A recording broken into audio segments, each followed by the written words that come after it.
300 000 sans domicile fixe ont été recensés en 2020 selon la Fondation Abbé Pierre.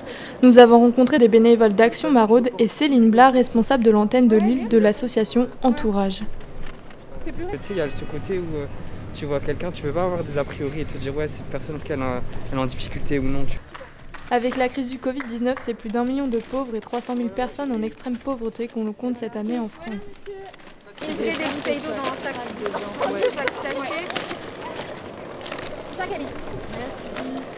Du coup, on a des bouteilles d'eau, des briquettes, des sandwichs au fromage, il n'y a rien de viande, des clémentines, des serviettes hygiéniques. Action Maraude, c'est une initiative citoyenne. Depuis 2016, elle a été lancée par un étudiant à l'université de Lille en droit, Edine, qui est le président de l'asso.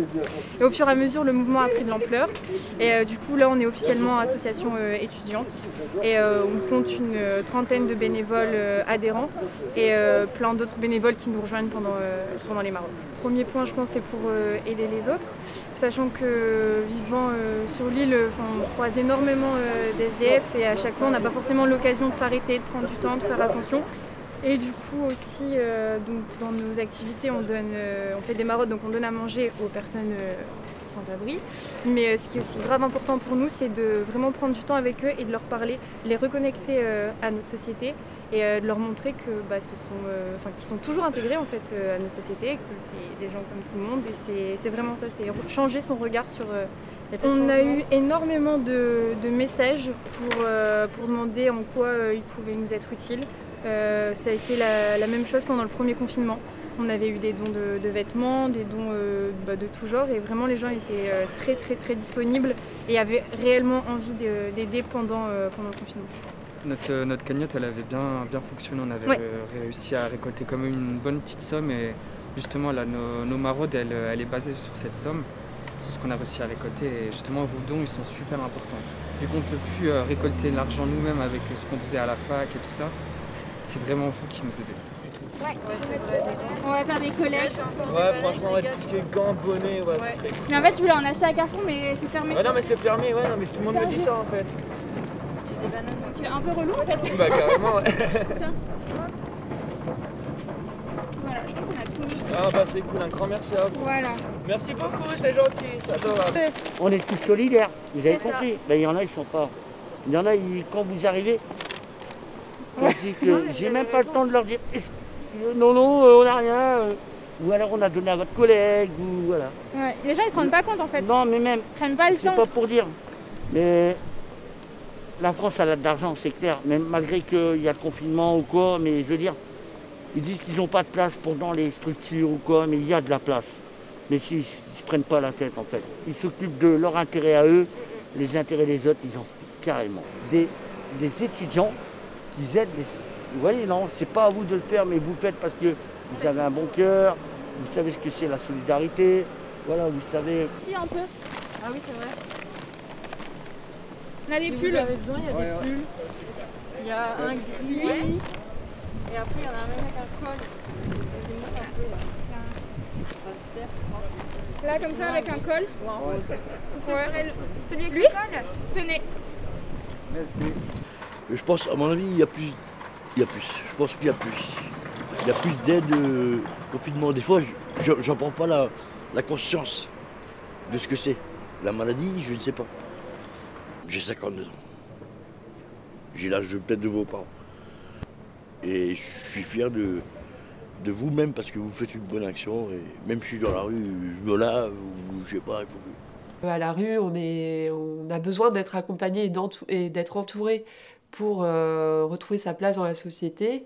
Et celle que l'isolement, la solitude sont vraiment dévastateurs quand on est à la rue et qu'il est important d'avoir un tissu relationnel pour se reconstituer. Ensuite, on donne aux citoyens les moyens d'agir à travers une application qui s'appelle également Entourage, qui a été déjà téléchargée par plus de 120 000 utilisateurs. Et l'idée de cette application, c'est vraiment de pouvoir soit créer des actions solidaires pour aller à la rencontre de ses voisins à la rue, soit pour une personne SDF d'exprimer un besoin qu'il aurait. Il a besoin de quelque chose de matériel, il veut discuter avec un riverain, de pouvoir lui-même demander quelque chose via l'application. Concrètement, ce que l'on fait, c'est qu'on donne aux citoyens les moyens d'agir. On leur met des outils à disposition pour qu'ils aillent à la rencontre des personnes à la rue et à la rencontre des personnes en grande précarité.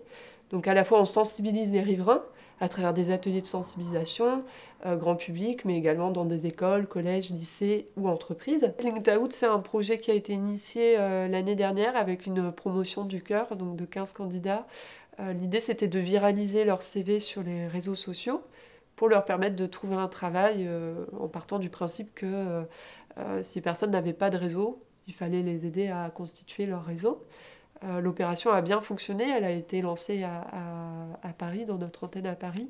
Du coup, il y a une mise à l'échelle qui a lieu actuellement avec 80 candidats, également en région parisienne, qui sont accompagnés par des coachs professionnels pour retrouver un travail et dont on viralise des CV sur une plateforme donc, qui s'appelle linkedout.fr. Donc c'est en ce moment. Et parallèlement à leur course sur la Terre pour trouver un travail, on a Thomas Ruyant, qui est un skipper en solitaire, qui traverse le monde avec le Vendée Globe, et un bateau qui s'appelle aussi Linked Out. Et donc on a une belle médiatisation autour de ce projet, mais qui pour le moment est plutôt sur le bassin parisien. Indépendamment du confinement, on organise un petit déjeuner tous les mardis matins dans un bar partenaire qui s'appelle le Comptoir de Cana, à Lille. On organise des ateliers cuisine également, dans des lieux comme la cuisine commune à Fives.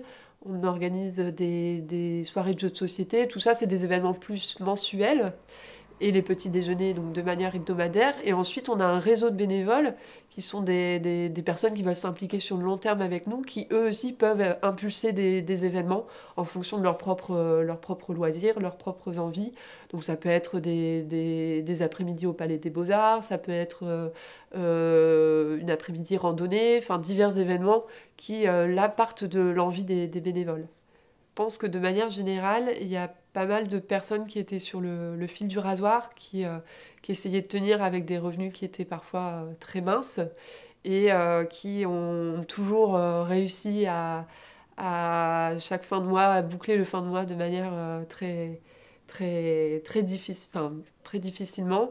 Et la crise sanitaire et la crise économique qui s'ensuit a vraiment redéfini leur budget, a vraiment empêché ces personnes de finir les fins de mois tel que c'était le cas et les ont fait basculer dans une pauvreté, voire une extrême pauvreté dont ils ont toujours essayé de se dégager, je vais dire.